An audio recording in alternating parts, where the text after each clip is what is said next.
Este es uno de los últimos atributos que estaremos mencionando acerca de Dios el Padre, que comparte con Dios el Hijo y obviamente también con Dios Espíritu Santo. Pero hacemos un énfasis porque el atributo que hoy veremos y del cual estudiaremos en cierta manera cubre y encapsula los atributos anteriores.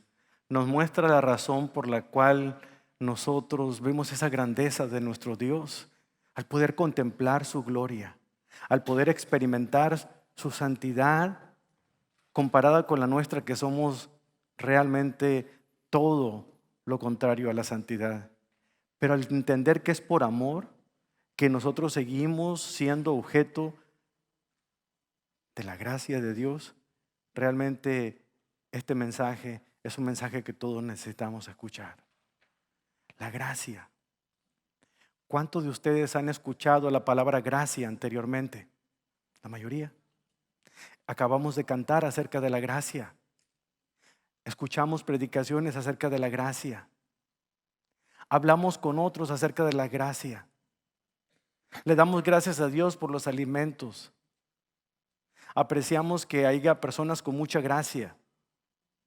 Pero ese atributo maravilloso de Dios, tan conocido, es también muy mal interpretado entre el pueblo cristiano. Existe una tira cómica de Daniel el Travieso que representa maravillosamente la gracia de Dios. Daniel y su amiguito Joey están saliendo de la casa de la bondadosa vecina, la señora Wilson, con un paquete de galletas cada uno. Y Joey, no pudiendo creer lo que tiene en sus manos, calientitas y riquísimas galletas para ellos, le hace una pregunta a Daniel diciéndole: Dani, me pregunto qué hicimos para merecer esto.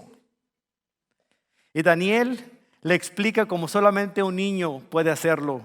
Mira, Joy, la señora Wilson nos dio las galletas no porque nosotros seamos buenos, sino porque ella es muy buena. Si podemos entender esta simple y sencilla historieta cómica, podemos estar en el inicio de comprender lo que significa la gracia de Dios. Porque ¿sabe qué? Esta gracia mediante la cual Dios nos ha salvado es por prerrogativa de Él. Es Él el que tomó la iniciativa. No porque nosotros la mereciéramos o porque nos viéramos tan bien que Él deseaba premiarnos por nuestro desempeño. Si somos salvos es porque a Dios se le ocurrió extendernos esa salvación. Y el vehículo que utilizó para que llegara a nuestras vidas fue precisamente la gracia de nuestro Dios. Y nada tiene que ver con el carácter suyo, nada tiene que ver con su desempeño, mucho menos nada tiene que ver con nuestra perfección, porque no somos perfectos. Es por la gracia de nuestro Dios. Pablo le dijo a su fiel hijo en la fe, Timoteo, en 2 Timoteo 1:9 le dice: Dios nos salvó y nos llamó para vivir una vida santa. No lo hizo porque lo mereciéramos, sino porque era su plan desde el comienzo del tiempo, para mostrarnos su gracia por medio de Cristo Jesús. Y ahora todo esto Él nos lo ha hecho evidente mediante la venida de Cristo Jesús, nuestro Salvador. Cristo destruyó el poder de la muerte e iluminó el camino a la vida. Y la inmortalidad es recibida gracias a esta buena noticia. Este es el evangelio que predicamos. Que Cristo Jesús, a través de su gracia, nos extiende el perdón y nos regala a nosotros la salvación. Estos versículos nos ayudan a entender que la gracia no fue una situación que ocurrió en el momento en que fallamos y el Señor quiso perdonarnos. Desde antes de la fundación del mundo, desde antes de que Adán y Eva siquiera fueran colocados en el huerto del Edén, Dios ya estaba ejercitando esta maravillosa prerrogativa de la gracia. No había creado al hombre y a la mujer aún cuando cada faceta de la creación de Dios recibía la aprobación de Él diciendo: esto es bueno, es bueno. Es realmente bueno. Ahora yo pregunto a usted, ¿bueno para quién? ¿Para Dios? No, bueno para el ser humano. Porque en un momento determinado Él colocaría ahí a esa obra de su creación, esa corona de su creación, en el lugar que Él había preparado para tener comunión con ellos. ¿Usted se ha puesto a pensar en eso? ¿Usted ha visto una pareja de padres primerizos cuando se preparan para la llegada de ese bebé a casa? Unas cuantas semanas antes de que se dé el alumbramiento, ¿qué hace esta pareja? Está dando los últimos detalles a la recámara que van a dedicar a esa criatura. La decoran, la pintan, ponen los muebles que ellos escogen. Si ya saben el sexo del bebé, entonces ponen el color azul o rosa. Y si no quieren saberlo, lo ponen amarillo o neutral. En fin, cuando el bebé nace, llega y es colocado en una cuna escogida para él. En un cuarto iluminado y decorado exclusivamente para él. ¿Qué hace esa pequeña criatura cuando lo llevan en los brazos y ve esa recámara y dice: ay, gracias papi por dejarla tan bonita? No, absolutamente nada. Nada hecho para merecerla. Nada hace para ganársela. Y no creo que un día quiera pagarla.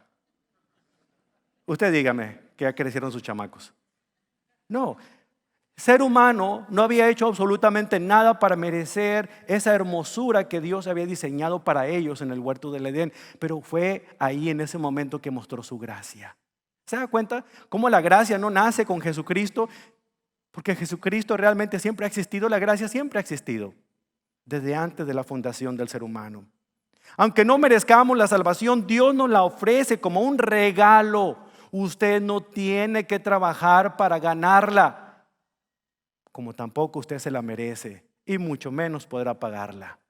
La gracia de Dios es el vehículo en el cual el Señor monta la salvación y nos la hace llegar, entrega a domicilio a cada uno de nosotros.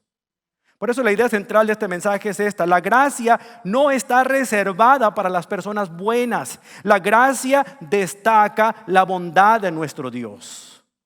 La gracia nos dice a usted y a mí cuán bueno es nuestro Dios, que a pesar de lo que somos, Él todavía nos sigue dando otra oportunidad. La gracia aparentemente no tiene sentido porque no hay una explicación lógica de por qué Dios tendría que dar este regalo. Sin embargo, aunque Él no gana más con eso al ofrecernos la gracia, a Él le cuesta mucho. Porque el propio Hijo de Dios, Señor Jesucristo, tuvo que entregar su vida para morir en la cruz. Tuvo su sangre que ser derramada completamente en la cruz del Calvario para que esa gracia pudiera traernos lo que Dios anhelaba hacer. Que pudiéramos ser salvos por nuestra fe en Cristo Jesús. ¿Ven ustedes por qué la gracia es divina? Ahora Dios nos da de gracia y espera que nosotros demos a otros seres humanos de gracia. Es decir, la gracia tiene forma de cruz. Es vertical porque Dios nos ama sin que nosotros podamos corresponderle a ese amor. Él ama en una sola dirección. Es horizontal porque lo que menos espera a Él es que demostremos el amor que le tenemos a Él teniendo gracia con las personas que están en nuestro plano horizontal, es decir, con nuestros semejantes. Por eso tiene dos dimensiones maravillosas. Y una no es mejor que la otra, las dos se complementan. La gracia es divina, la gracia es humana. Pero al final de cuentas, aquel que la ha enviado a nosotros es nuestro Dios. Hermanos, la gracia son buenas noticias, pero son buenas noticias de Dios. Pero también la gracia son lo que cubren las malas noticias que el pecado ha ocasionado en nuestras vidas. Y así como el pecado a veces permite que cosas malas le sucedan a gente buena, la gracia de Dios permite que cosas buenas le sucedan a gente mala. La presencia del pecado implica que a veces nosotros no obtengamos el bien que queremos. Sin embargo, la gracia implica que nosotros no recibamos el mal que merecemos. Y a eso se le llama misericordia. Si gracia es no darnos nuestro merecido, misericordia es darnos lo que realmente nosotros no merecemos. Ese perdón que Dios otorga a sus criaturas aunque no se lo merezcan, es por gracia, no porque ustedes hayan hecho algo bueno. Sin embargo, la única cláusula que Él pone en el pacto que estableció con Adán era simple y sencillamente que pudieran ser obedientes, que pudieran ser dignos de confianza. Yo no sé qué estaba pensando Adán y Eva, no entiendo. Algún día lo sabré, quizá no. ¿Qué fue lo que a ellos no les hizo sentirse satisfechos con tener cientos, miles de diferentes frutos en todos los árboles para querer desear la fruta de un solo árbol que Dios le dijo, de todo puedes comer menos de este? Lo único que les puedo decir es que a partir de lo que dice Génesis capítulo 3 hasta nuestros días, tanto Adán como cada uno de nosotros sigue haciendo lo mismo. Cada día, queriéndolo, conscientes o no, desobedecemos lo que Dios nos ha enviado, nos ha mandado.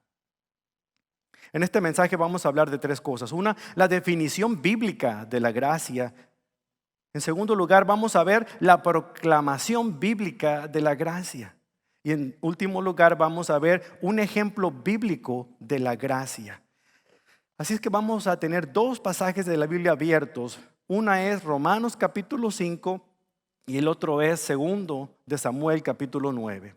Si trae por ahí su boletín, colóquelo en Romanos 5. Y si trae una lapicera, pues ábrala ahí en Romanos 2, segunda de Samuel 2:9, perdón. Voy a estar leyendo de la Nueva Traducción Viviente de la Biblia para que si alguno trae esa versión o otra, sepa de dónde estoy sacándolo. Veamos un poquito acerca de lo que la Biblia define como la gracia. En una ocasión estaban reunidos en Gran Bretaña un grupo de estudiosos de la Biblia, eruditos de la Biblia, que estaban tratando de comparar las religiones del mundo. En la discusión acalorada que tenían, estaban definiendo qué era lo que realmente era exclusivo acerca de la fe cristiana que no tenían las demás religiones del mundo, como la budista, la hindú y otras tantas religiones, el islam y todo eso. Estaban tratando de definir, quizás sea la encarnación, pero llegaron a la conclusión que no era la encarnación porque otras religiones tienen versiones distintas de dioses que se aparecían en forma humana. ¿Será acaso la resurrección de Cristo? Decían, pero tampoco porque otras religiones hablan de los que regresan de entre los muertos. Estaban en eso cuando el gran escritor y teólogo C.S. Lewis llega y entra al salón y ve a todo el mundo discutiendo y dice, ¿y ustedes por qué traen tanto escándalo? Entonces le hicieron la pregunta a él ¿qué consideraba él que era algo exclusivo, algo único en la fe cristiana que las demás religiones del mundo no tenían? C.S. Lewis sonríe y dice, eso es fácil, la gracia de Dios. Es única del cristianismo, porque déjeme decirle una cosa. Todas las otras fe religiosas, en todas las prácticas que haya, ya sea del budismo, del maometanismo, de tantas otras filosofías religiosas del mundo, en todas, incluso en las leyes judaicas, siempre el ser humano tiene que hacer algo para ganarse el favor de Dios. Solamente el cristianismo presenta la evidencia de que no tenemos que hacer absolutamente nada para ganarnos el favor del Señor. Únicamente tenemos que recibirlo porque Él desea dárnoslo cuando depositamos nuestra fe en Jesucristo, nuestro Señor y Salvador. Eso es lo que hace único y exclusivo a la fe cristiana. Es por eso que algunos se enorgullecen y cuando se enorgullecen están fallando, porque realmente no se trata de lo que creemos, se trata del amor tan grande que Dios nos tiene, que ha hecho posible que nosotros podamos tener comunión con Él por gracia, a través de nuestra fe únicamente en Jesucristo. Este concepto del amor de Dios nos llega completamente gratis, hermano. Ahora, ¿qué es exactamente la gracia? La Biblia no tiene una definición como los diccionarios para decirnos la gracia es tal. Si yo le pregunto aquí a ustedes, lo más seguro es que alguno me diga favor y merecido, favor y merecido, favor y merecido, porque lo hemos escuchado tantísimas veces, tanto tiempo. Pero la gracia va un poco más allá como eso. Tanto el Antiguo como el Nuevo Testamento tiene a lo mejor no una definición concreta, pero sí muchos ejemplos de cómo la gracia de Dios se manifiesta de manera tan clara en algunas de las historias de los personajes de la Biblia. En el Antiguo Testamento el término hebreo para gracia es kané, que conlleva la idea de agacharse o inclinarse. Es una bondad mostrada de un superior a un inferior. No hay ninguna obligación de por medio. La persona que está en autoridad otorga un favor especial a aquel que está bajo autoridad. Es como si un juez quisiera perdonar a un criminal su condena. Le llaman también indulto. Mejor el criminal no se lo merece, él merece la pena de muerte, pero el juez decide darle libertad, sin condiciones. Simple y sencillamente por la bondad que hay en su corazón. No ocurre todo lo contrario, ¿verdad? No importa que la persona sea inocente, va para adentro, ya después averiguamos. Pero esa es la justicia del hombre. Pero les doy un ejemplo del significado de la palabra, cómo fue cambiando del uso de inclinarse, de ejercer cierto favor hacia alguien que no podía pagar el favor. Nosotros somos muy buenos para poder dar a aquellos que nos pueden dar. Somos muy buenos para poder llevar un regalo a aquel que quizás nos pueda dar un regalo también. Pero realmente si entendiéramos el concepto de regalo, es dar algo por iniciativa propia sin esperar recibir absolutamente nada a cambio. Inclusive el dinero que usted deposita en el plato de la ofrenda, usted lo da a veces con interés, porque espera que Dios le bendiga. Si no, no dieran nada. Sin embargo, Dios nuestro Señor, nuestro Padre Celestial, otorga sus regalos. Fíjese lo que hizo. Él creó todo lo que había, lo que existía en el planeta Tierra. Después de que todo era bueno, puso al hombre y a la mujer para que ellos pudieran recibir como regalo todo eso y lo disfrutaran. Él quería disfrutarlo junto con él. Por gracia. La gracia es un regalo que viene de Dios. La gracia no está reservada para las personas buenas. La gracia destaca la bondad de nuestro Dios. El Nuevo Testamento tiene una palabra que más o menos significa lo mismo que la palabra kane, se me había olvidado. Ahora la palabra griega es charis. De ahí vienen palabras como carisma, carismático, eucaristía, porque parte de esa palabra significa gracias. Gracias, favor, que da placer ocasional, que da deleite, favor divino sin costo. Tiene una serie de significados muy interesantes. Por lo tanto, pudiéramos resumir con estos dos conceptos, tanto en hebreo como en griego, kane como charis, podemos decir que la gracia es la demostración gratuita y abundante del amor de Dios hacia aquellos que no se lo merecen, que no se lo han ganado y que jamás podrán pagarlo. Voy a repetirlo otra vez para que siente bien en su mente. La gracia es la demostración gratuita y abundante del amor de Dios hacia aquellos que no se lo merecen, que no se lo han ganado y jamás podrán pagarlo. Si usted cree que se lo merece, si usted cree que se lo ha ganado y si usted cree que puede pagarlo, ya no es gracia. Será pago, será recompensa, será premio, pero no gracia.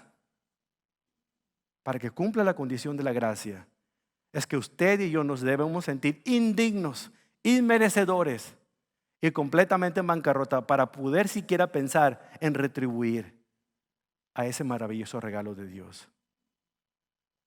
La gracia es la aceptación sin reservas, es la remisión sin condena, es el perdón sin condiciones. Nada de que yo perdono pero no olvido. Cualquier persona, incluyendo al peor de los pecadores, puede ser un recipiente de la gracia de Dios, aunque no nos guste reconocer esta gran verdad, porque la gracia no está reservada para las personas buenas. La gracia destaca la bondad de nuestro Dios. Es posible que le sorprenda saber que Jesús jamás utilizó la palabra gracia. Interesante, ¿verdad? Ahorita voy a tener a toda la iglesia checando a ver si es cierto que aparece la palabra gracia en las palabras de rojo de Jesús. Pero, sin embargo, Él enseñó este concepto constantemente. Y lo que es igualmente importante, Él vivió la gracia en cada una de las cosas que Él hacía y con cada una de las personas con las que Él interactuaba. Pocas personas pueden expresarlo tan bien como Donald Barnhouse cuando habló acerca de la gracia. Dice, el amor que asciende es adoración. El amor que se extiende es afecto. Pero el amor que se inclina es gracia. ¿Y cuántas veces nuestro Señor Jesucristo se inclinó para lavar los pies de sus discípulos, para acariciar a algunos niños que venían a Él, para poder sanar a una mujer con flujo de sangre, para poder resucitar a una niña que había muerto? Constantemente vemos a nuestro Señor inclinándose para otorgar favores aun a aquellos que son indignos de recibirlos. Eso es gracia, hermano. Eso es gracia.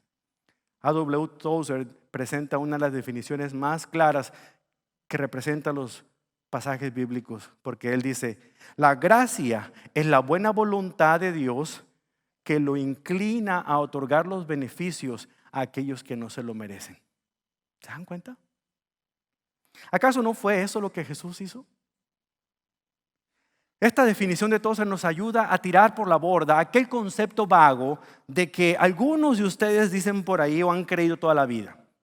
Dios te ayuda a los que se ayudan a sí mismo. O como dicen allá en México, la Biblia dice, ayúdate que yo te ayudaré.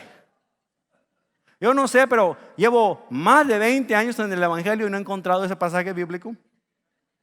¿Sabe qué? La gracia de Dios y lo que dijo el apóstol Pablo en Romanos capítulo 5 nos dan una muestra clara de todo lo contrario a ese dicho tan conocido y popular. Porque Dios ayuda precisamente a los que no pueden ayudarse a sí mismos. Fíjense lo que dice Romanos 5 en el versículo 6. Cuando éramos totalmente incapaces de salvarnos, ¿qué pasó? Cristo vino en el momento preciso y murió por nosotros los pecadores.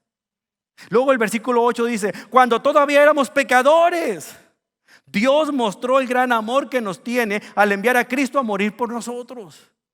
Y si no fuera suficiente, vea el versículo 10. Cuando todavía éramos sus enemigos, nuestra amistad con Dios quedó restablecida por la muerte de su Hijo Jesucristo. Éramos incapaces, éramos pecadores, éramos enemigos y algunos lo siguen siendo. La gracia no se trata de Dios ayudando a los que se ayudan a sí mismos. La gracia se trata de ayudar a los que no pueden, por más que intenten o quieran, ayudarse a sí mismos. Aquellos que se sientan indignos. ¿Sabe usted por qué? Porque usted y yo somos gente pecadora por nacimiento y por elección. Nacimos en pecado.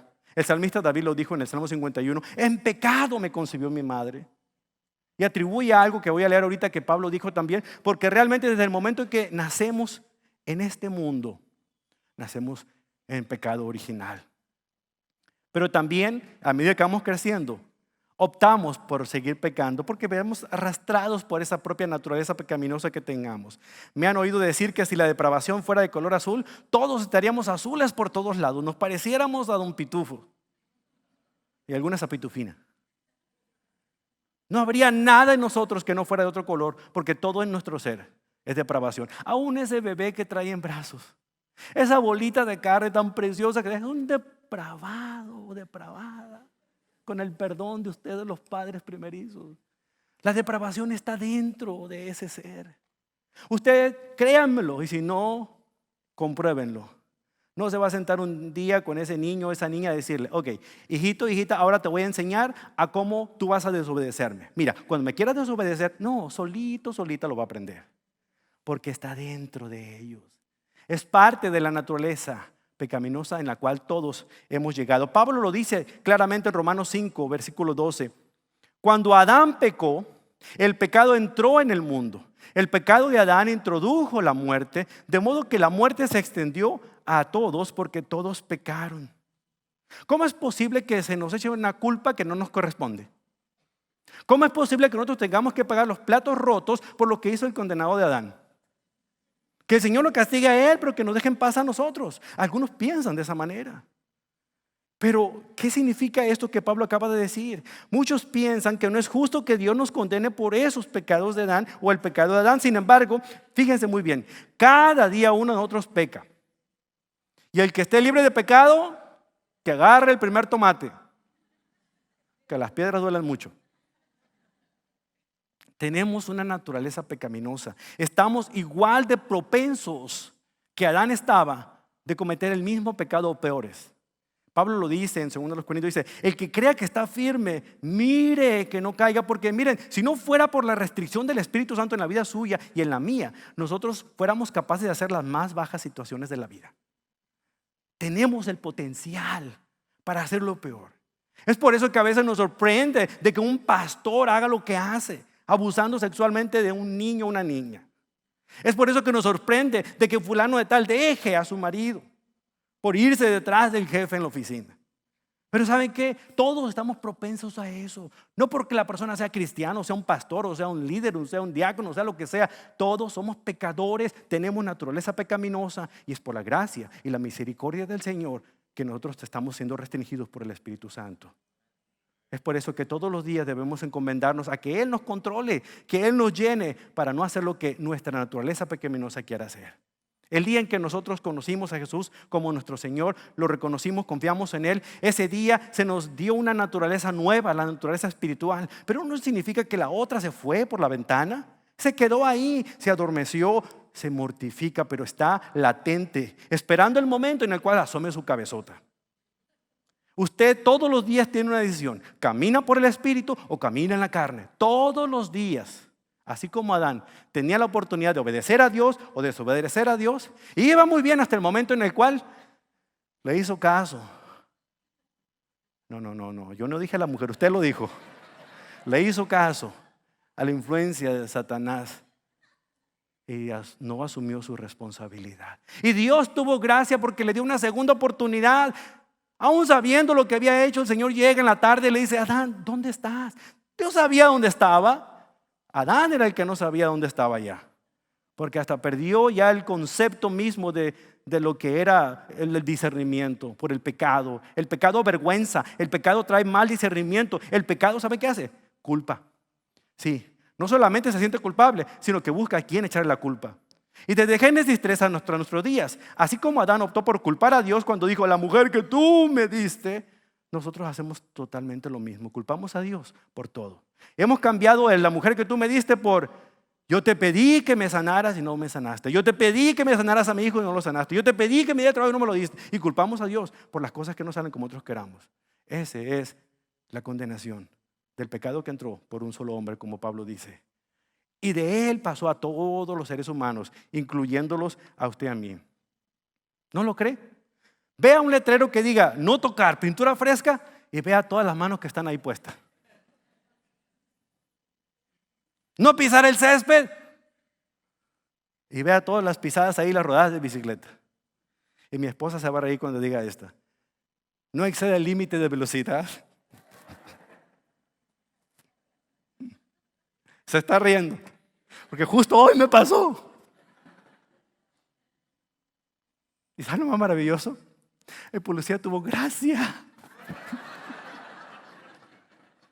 porque no me lo merezco. Vergüenza me da, pero no le voy a echar la culpa a nadie. No le voy a echar la culpa a mi mujer, mucho menos a Dios. Es simplemente cómo las cosas van pasando en nuestra vida de esa manera. Pablo expresa en Romanos 5:19, por uno solo que desobedeció a Dios, muchos pasaron a ser pecadores. Aquí está nuestra herencia, hermanos. Ese bebé trae la herencia suya como padre. Y ustedes la traen de sus propios padres. Y sus padres de sus padres. Y así sucesivamente hasta que llegamos al primer hombre y la primera mujer. Nacemos con naturaleza depravada que busca siempre hacer lo malo. Pero la ventaja es esta. Por uno solo, y aquí es un uno con un mayúscula, uno solo que obedeció a Dios, muchos serán declarados justos. Y ese es Jesucristo. El justo pagó por los pecadores, literalmente. No podemos hacerlo en nuestras propias fuerzas, hermanos. La salvación no la podemos alcanzar. No importa cuántas letanías diga, no importa cuántos rosarios rece, no importa cuántas escalinatas suba de rodillas, no importa cuántas veces lea usted la Biblia, no importa cuántas veces usted memorice pasajes bíblicos, no importa cuántas veces usted se junte en el grupo de oración, no importa cuántas veces usted vaya a la iglesia. Todas esas son obras. Y si usted las está haciendo para ganarse el favor de Dios, está mal. Hacemos las obras buenas precisamente porque ya somos salvos. ¿Hemos merecido el favor del Señor? No. Hemos recibido el favor de Dios porque a Él le dio la gana bendecirnos de esa manera. No es por obras. Y fíjense aquí el versículo 20 en Romanos 5. Eso es muy importante. Vea lo que dice ahí. La ley de Dios fue entregada para que toda la gente se diera cuenta de la magnitud de su pecado. El toda la gente incluye a los cristianos también. La ley fue dada no para salvarnos. La ley fue dada para mostrarnos cuán pecadores podemos ser. La ley nos dice las cosas buenas que debemos hacer y las cosas malas que debemos evitar, así como el límite de velocidad. Pero ya es prerrogativa de uno obedecer o desobedecer. La ley no me va a habilitar para que yo lo obedezca. Las consecuencias de mis decisiones son las que muchas veces provocan los cambios en mí. Pero la ley, los 10 mandamientos, tenerlos enfrente de nosotros, memorizarnos cada uno de ellos, no va a hacer que yo deje de caer en la tentación. La ley nos salva. La ley exhibe y muestra lo que hay por dentro. Entonces, ¿para qué sirve la ley? ¿Para qué tenemos entonces la ley? Vamos a descartarla un momento. Las palabras de la ley nos ayudan a marcar un camino, pero el único que va a caminar por ahí soy yo. Y la única que me puede habilitar para ir por el lugar que Dios quiera es su gracia. Debo confiar en la gracia maravillosa del Señor para que me guíe por el camino correcto en cada día. Los cristianos no estamos exentos de que muchas veces nosotros vivamos situaciones tristes y deplorables. Las palabras más duras, escúchenme bien, las palabras más difíciles que yo he recibido provienen de cristianos. El trato más difícil y lleno de enojo que he recibido proviene de cristianos. Las cicatrices más dolorosas que hay en mi corazón, los puñales en la espalda que yo he recibido han provenido de cristianos. Entonces, porque ser cristianos no estamos exentos a nosotros también ser personas que estén siguiendo la naturaleza depravada por la cual todo nuestro ser todavía vive. Necesitamos entender y no estar en negación. A veces dicen algunos, es mejor ser un mal cristiano que un buen no mundano. No. Eso no es cierto. Nadie es bueno. Solamente Dios es bueno. Y nosotros tenemos todos los días, en lugar de compararnos con otros seres humanos, nuestra comparación es con el Señor Jesucristo. Él es, estoy siendo como Cristo, estoy respondiendo como Cristo, estoy actuando como Cristo. Ahí radica la diferencia en caminar con esa gracia maravillosa. Y si no estoy haciéndolo, debo hacerlo cada día más. No nos confundamos, no vivamos de negación, no creamos que porque ya somos cristianos y tenemos 15, 20 años en el Evangelio, hay cierta autosuficiencia porque hemos conocido mucho de la Biblia. No, usted es tan pecador como soy yo. Y todos necesitamos de la gracia de Dios. He conocido creyentes que se sentirían horrorizados de escucharme como usted me está escuchando hoy. Porque en su legalismo ellos piensan que ellos son justos y todos los demás no son justos. Llevan una lista comparando a cada persona que conocen para que se ajuste a sus listas de cosas que hacer y no hacer. La única lista que usted necesita está aquí. Si está aquí, hermano, entonces usted tiene todo el derecho de poder reclamarme lo que usted quiera, pero no preferencias, ni como visto, ni como adoro, ni como vivo, ni como río, ni como no duermo. La única situación es que usted me debe tener a cuenta cuando yo esté fallando a uno de esos principios. ¿Por qué? Porque estos son los principios de vida. La Biblia es la que me debe guiar y la gracia de Dios me lleva por el camino correcto. Si vivimos en negación, no vamos a ser mejores que aquel hombre que fue a donde el psiquiatra, su esposa lo obligó, porque el hombre aseguraba que él estaba muerto. Y el trabajo del psiquiatra era tratar con él y convencerlo de que él estaba vivo. Y por más que intentaba y le explicaba, el hombre aseguraba que él estaba muerto. Total, que ya frustrado el psiquiatra agarra 2 libros de medicina, se los deja. Miren, le voy a pedir el favor que aquí en estos libros hay unos capítulos que le he señalado. Léalos, por favor. Nos vemos en una semana. Estos capítulos le van a mostrar que los muertos no sangran. Así es que nos vemos en una semana. La semana siguiente ahí estaba el hombre. Traía los libros en los brazos, pasa donde está el psiquiatra y le dice, ¿y qué aprendió? Tiene usted razón. La evidencia es contundente. Estos libros están mostrándome que los muertos no sangran. Me ha convencido. Entonces, sin decir nada, el psiquiatra agarra una aguja, va donde el hombre, le pide que sienta la mano y le pica y le pincha uno de los dedos y empieza a salir sangre. Y se queda el hombre. ¿Se da cuenta? Soy el primer muerto que sangra.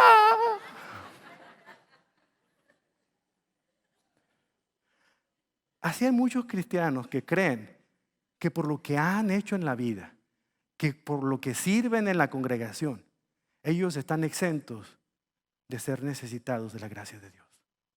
Delante de la cruz, todos necesitamos la gracia de Dios. Absolutamente todos. G.K. Chesterton dijo una cosa bien importante cuando enseñó acerca del pecado original. Dice, la verdadera idea del pecado original es la verdad cristiana que puede ser verificada simplemente por observación en cualquier parte del mundo, a cualquier día de la semana, en cualquier lugar donde se encuentre. Porque todos vamos a ver las consecuencias del pecado original en las vidas de los seres humanos, sean creyentes o no. Sin Cristo todos estamos muertos espiritualmente. Si creemos que sin Cristo tenemos vida, somos como el hombre que cree que está muerto, ridículamente asegurando algo que no es verdad. La evidencia está por todos lados, hermanos. ¿Nosotros somos merecedores de la gracia de Dios? No, somos recipientes por el amor que Dios nos tiene de recibir su gracia. La proclamación bíblica de la gracia nos llega de dos de los apóstoles.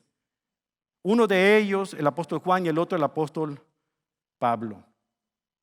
Podemos vivir esta vida, hermanos, tan pecadores como somos, por la gracia de Dios. Porque tener una vida eterna con Dios es prerrogativa de Él, no de mí. Fíjense lo que dice Juan en el capítulo 1, versículo 14. Entonces la palabra se hizo hombre y vino a vivir entre nosotros. Estaba lleno de amor inagotable y fidelidad, y hemos visto su gloria, la gloria del único Hijo del Padre. Juan dio testimonio de él cuando clamó a las multitudes. A él me refería yo cuando decía, alguien viene después de mí que es muy superior a mí, porque existe desde mucho antes que yo. De su abundancia todos hemos recibido una bendición inmerecida tras otra. Hemos recibido gracia sobre gracia, pues la ley fue dada por medio de Moisés, pero el amor inagotable de Dios y su fidelidad vinieron por medio de Jesucristo. Cristo, hermanos, sin encubrir la verdad, demostró la gracia en todas sus acciones, en todo lo que Él dijo. Moisés enfatizó la justicia y la ley de Dios, mientras que Jesucristo resaltó la misericordia, el amor, la fidelidad y el perdón de Dios. La ley reveló la naturaleza y la voluntad de Dios, pero Cristo ha revelado la naturaleza y la verdad de Dios de una manera más efectiva. La revelación de Dios ya no viene por tablas frías, ahora viene por una persona, y esa persona es Jesucristo. Pablo hizo algo muy similar cuando proclamó la gracia de Dios, pero en lugar de enfocarla en Jesucristo, le enfocó en la salvación que Cristo alcanzó por nosotros. Fíjese lo que dice en Efesios 2, 8 al 9. Ampliando lo que había dicho en el versículo 5 de Efesios 2, donde solo por la gracia de Dios ustedes son salvos, dice en el versículo 8 que el medio por el cual nos llega la salvación es la fe en Cristo Jesús. Pero la base o el vehículo que trae esa salvación es la gracia. Las dos operan de una manera muy cercana. Dios los salvó, dice, por su gracia cuando creyeron. Ahí está la fe. Ustedes no tienen ningún mérito en eso. ¿En qué? En la salvación. El concepto de la salvación no corresponde a nosotros. Eso es un mérito de Dios. Es un regalo de Dios. ¿Qué? La salvación. Dios ha querido regalar la salvación. Es prerrogativa de Él. Dios no le está diciendo, fíjese lo que dice el versículo 9. La salvación no es un premio por las cosas buenas que hayan hecho. Te portaste bien, te doy la salvación. Te portaste mal, te quito la salvación. Te portaste bien, te doy la salvación. Dios no hace esas cosas. Dios da, regala la salvación y se acabó el asunto. Todos los días yo tengo que trabajar esa salvación de saber si voy a ser obediente o desobediente, pero la salvación se queda conmigo. Es una prerrogativa de Dios. Es un regalo de Dios. No por lo que usted haga, no por obras, no por méritos. Es por gracia, porque no nos la merecemos. Pablo proclama la base de la salvación a través de esto, la gracia. Pero el vehículo para poder que nos llegue es la fe. Si alguien te da un regalo, ¿usted qué le dice? Ay, qué amable, muchas gracias. ¿Verdad que sí? Pero no le dice, a ver, ¿cuánto te debo por el regalo que me acabas de dar? Así es como le hacen muchos cristianos, que tratan de hacer cosas para ganarse el favor de Dios. Una manda por allá, una cosa por allá, otro favor por acá, otra. No, es simple y sencillamente prerrogativa de Dios, de cómo nos quiere a nosotros bendecir. Alguien sabiamente dijo, la verdad es esta, porque la verdadera esclavitud consiste en vivir tu vida tratando de ganar favores, mientras que la verdadera libertad consiste en vivir tu vida sabiendo que ya tienes el favor de Dios. Dejar de vivir como esclavos. Entonces, ¿qué podemos decir acerca de la gracia? La gracia es el amor que le busca cuando usted no tiene nada que dar a cambio. La gracia es el ser amado. La gracia es ser amado cuando usted no es digno de ser amado. La gracia es un amor que no tiene nada que ver con usted, la persona amada, sino con aquel que es el amante. La gracia obra sin querer nada de nuestra parte. La gracia no es cara, ni siquiera es barata. La gracia simplemente es gratis. La gracia es el amor en una sola dirección, de Dios a nosotros. Un ejemplo bíblico de la gracia desinteresada es aquella historia de David con Mefiboset. Yo le voy a dejar a usted de tarea que lea toda la historia. Solamente voy a narrarle algunos principios que vienen en esa historia para que sepa usted de qué manera el Señor nos ha dejado una historia para comparar de una manera fehaciente el amor tan grande que nos tiene. Segundo de Samuel 9, del 1 al 13. Pensar en la gracia sin hablar de ella y mostrarla sería solamente una disertación teológica. Pero hay que hacerla práctica, hermanos. Uno de los mejores ejemplos es esto. David le mostró a Mefiboset, el hijo de su mejor amigo Jonatán, una gracia sin precedente, una bondad indiscutible. En 2 Samuel 4:4 está su historia. Dice, Jonatán, hijo de Saúl, tuvo un hijo llamado Mefiboset, quien quedó lisiado de niño. Cuando Mefiboset tenía 5 años, llegó la noticia desde Jezreel de que Saúl y Jonatán habían muerto en batalla. Al enterarse, la niñera tomó al niño y huyó, pero con el apuro se le cayó y quedó lisiado, paralítico de ambas piernas. En este tiempo de los reyes, en el tiempo de David, cuando una nueva dinastía subía al poder, la dinastía que había sido destronada debía ser eliminada.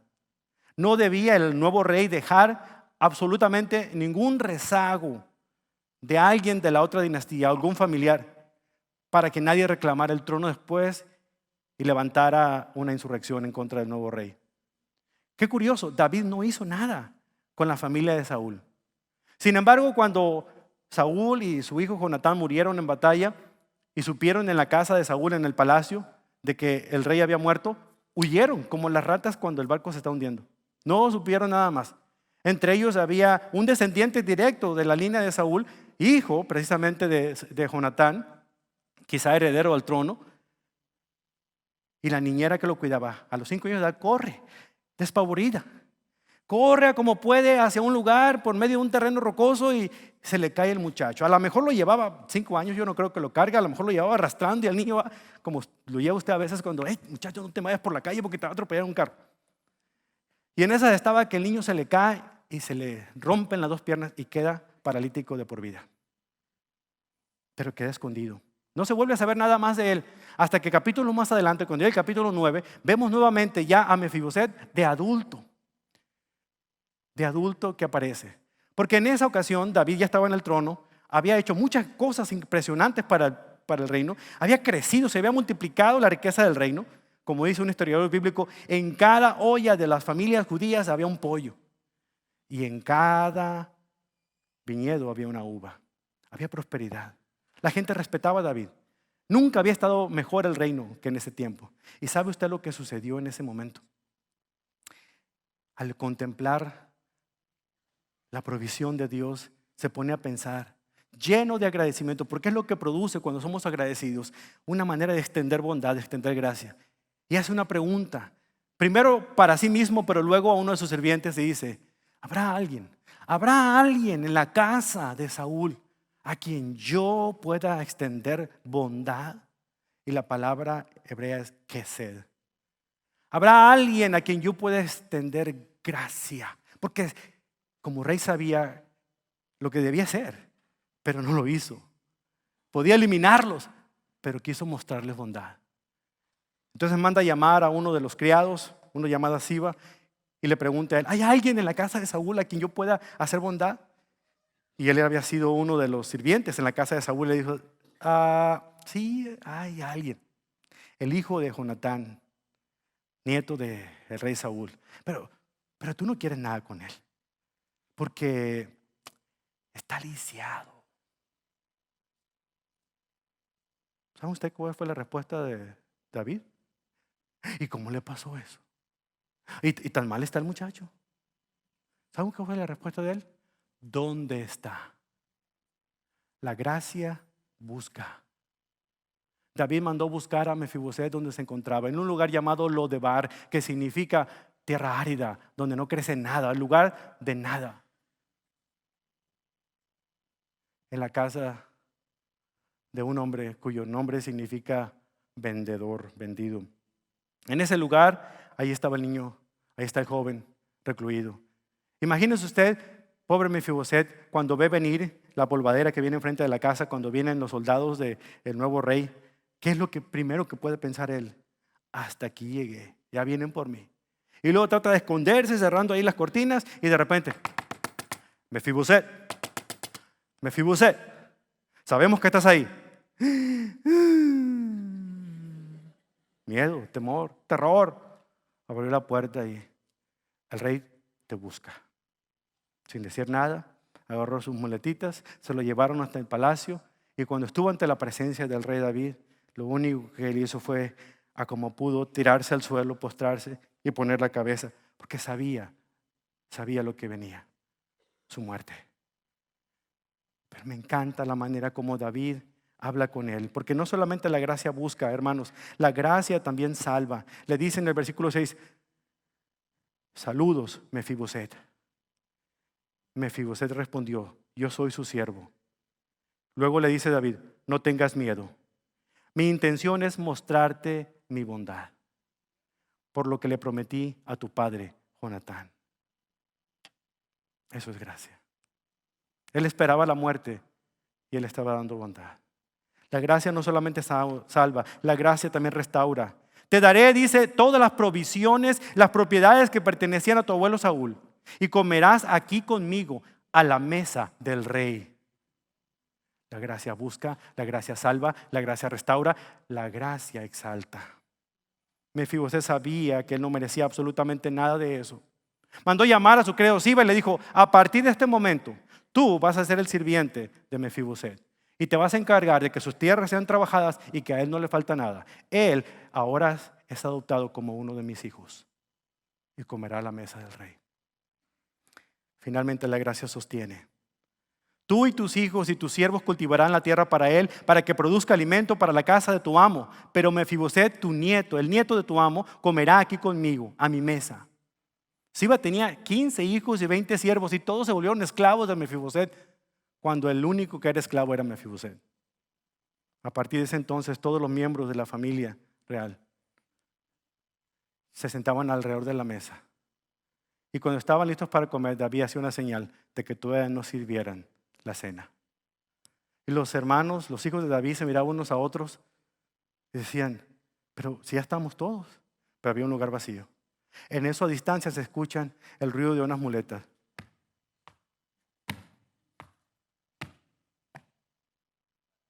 Mefiboset llegó, se sentaba a la mesa. Entonces todos comían. Y dice la Escritura que el mantel de la gracia de Dios cubría sus imperfecciones. Eso es gracia.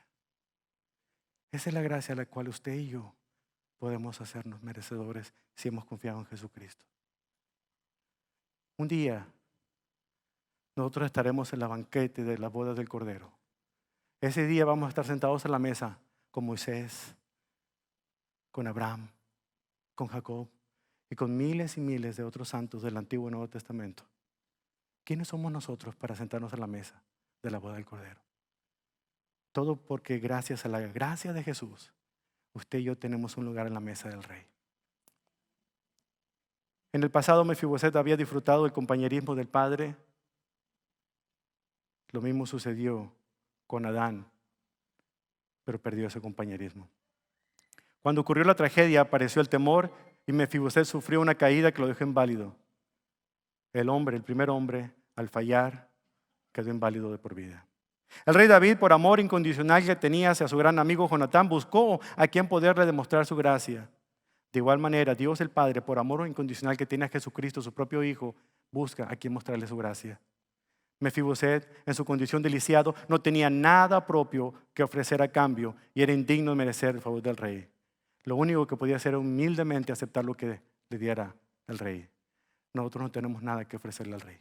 Lo único que podemos hacer es humildemente recibir la gracia que Dios nos da. Un granjero tenía una perra con muchos perritos y estaba vendiendo los cachorritos y puso un letrero afuera. Los niños estaban alborotados porque para ver esos cachorritos que llegaran ahí y los veían. Entonces había un niño en particular que llegó después y le dice al granjero: Señor, me muestra por favor los cachorritos, quisiera verlos. Entonces él da un silbido y su perra Dolly llegó y detrás de la perra venían todos los cachorritos. Y había uno en particular que estaba al final. Luego vio los cachorritos y le dice: ¿cuánto cuestan esos cachorritos? Están un poco caros, $100, $200 cada uno. Pero vio el que venía al final, que venía medio rengueando, porque traía una patita medio quebrada, dislocada. Entonces le dice: ¿y qué le pasó a ese? No, ese no está en venta. Es que nació con la cadera dislocada y nunca va a poder correr, ni caminar, ni jugar. A ti no te interesa ese. Ese es el que quiero. Pero muchacho, es que es un niño, mi hijo no sabe, ese perrito nunca va a poder hacer su vida normal. Está lisiado. Entonces el niño levanta su pantalón y le muestra la prótesis de fierro que él trae. Y le dice: ese es el que quiero, porque nadie puede entenderlo mejor que yo. ¿Sabe qué? Jesucristo se conoce en la Biblia como el varón de dolores, que experimentó el quebranto. Y si usted cree que alguien puede identificarse con usted, con ese problema que tiene, ese es Jesús. Jesucristo dejó el trono de gloria con su Padre Celestial y vino a este mundo. Y vino aquí a vivir como nosotros, a sufrir lo que nosotros sufrimos, a padecer todas las necesidades que usted y yo padecemos, para mostrarnos de alguna otra manera que sin haber cometido un solo pecado, Él pudiera llevar la carga que nosotros debíamos y merecíamos pagar. La pagó completamente en aquella cruz. Lo más maravilloso de todo es que en la gracia del Señor, Él resucitó al tercer día, mostrando no solamente su humanidad, pero su deidad. Y ahora estar vivo para mostrar al mundo el poder que Dios le ha dado. Ese poder que puede salvar vidas. Ese poder que puede sanar enfermos. Ese poder que puede hacer que las cosas tan terribles puedan ser una bendición. Ese es el Jesús en el que nosotros creemos. Ese es el Jesús que se encuentra aquí en este lugar. Y le invita a usted a que reciba de esta gracia. ¿Abrirá usted su corazón para que Jesús pueda depositar este regalo de salvación en su vida? No le va a costar nada porque es por gracia, es gratis. Lo único que tiene que hacer usted es abrir su corazón y recibirlo. Si usted nunca ha puesto su confianza en Jesucristo, yo quiero hacer esta oración por usted. Cierre sus ojos un momento. Si usted nunca ha puesto su confianza en Jesucristo, únicamente diga estas palabras al Señor. Señor Jesús, reconozco que soy pecador. Yo sé que no hay nada bueno en mí que sea digno de llamar tu atención. Soy un pecador, pero me arrepiento de mi pecado. Quiero confiar en ti, Jesús, como mi Salvador. Reconocer que la muerte que tuviste en la cruz fue por mí. Quiero que tú seas mi Señor y obedecerte el resto de mi vida. Querido amigo, querido oyente, la oración no es mágica, no salva, pero sí la actitud que tiene en su corazón. El deseo de poder decirle al Señor Jesucristo que Él sea su Salvador es poderoso, porque ahora usted, en lugar de ser enemigo de Dios, ahora es amigo de Dios, familia de Dios. Es lo que le hace a usted ser parte de la familia de Dios. Pero ¿sabe qué? A usted como creyente, como iglesia, quiero retarlo a algo bien importante. Usted sigue viviendo vidas en lugar de triunfo en triunfo, de fracaso en fracaso. Sigue batallando con los viejos hábitos. Sigue cometiendo a veces los mismos pecados. Sigue enganchado algunas veces en pornografía, otras veces en chisme, otras veces en la mentira, otras veces sigue enganchado en los hábitos destructivos que en lugar de acercarle a Dios le alejan de Él. Y usted pasa la vida lamentándose, creyendo que Dios no lo escucha y que no lo quiere. Quita esas ideas de su mente. Porque Dios lo ama. Usted ha escuchado este mensaje. Porque Dios lo quiere. Él quiere perdonarle. Y quiere que usted restaure su relación. Y quiere decirle a usted las palabras que Él escribió a través de Juan en Apocalipsis 3:20, que Él está aquí a la puerta y llama. Y Él espera que usted abra la puerta para entrar con usted y cenar con usted y tener comunión con usted. Esa es una promesa para los cristianos. Porque aunque usted sea cristiano, muchas veces no está en comunión con Dios.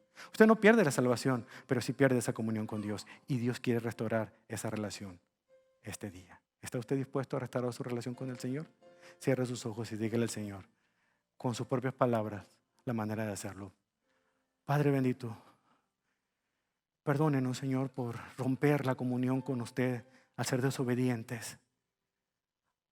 Al muchas veces creer, sí, en un Dios poderoso, pero no confiar en lo que es capaz de hacer cuando yo me humillo y me someto a Él. Perdónenos, Señor, por carecer de la fe suficiente, de la credibilidad suficiente para movernos como usted quiera que nos movamos. Perdónenos, Padre eterno, por menospreciar la gracia al hacer nuestra voluntad y creer que nos merecemos todo, simplemente porque somos cumplidos con nuestras responsabilidades en la iglesia. Que el mensaje, Señor, que hoy se ha predicado de su palabra, al definir la gracia como no solamente el favor inmerecido, pero simple y sencillamente es el favor otorgado a aquel que no lo merece, que jamás podrá pagarlo y que nunca, nunca podrá ganarlo, pueda simbrar los corazones de mis hermanos que ya han puesto su confianza en Jesús como Salvador.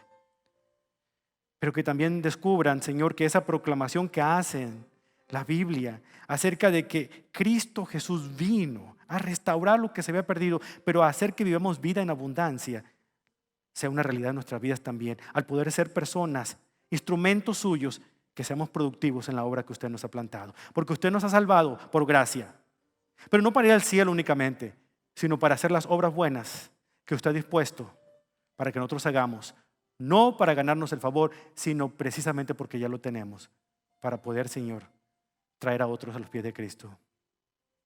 Ayúdenos a entender el ejemplo tan grande de David en su gracia a Mefiboset, un lisiado, para reconocerme a mí como lisiado espiritual, como persona imperfecta, que yo necesito, Señor, todos los días de esa gracia.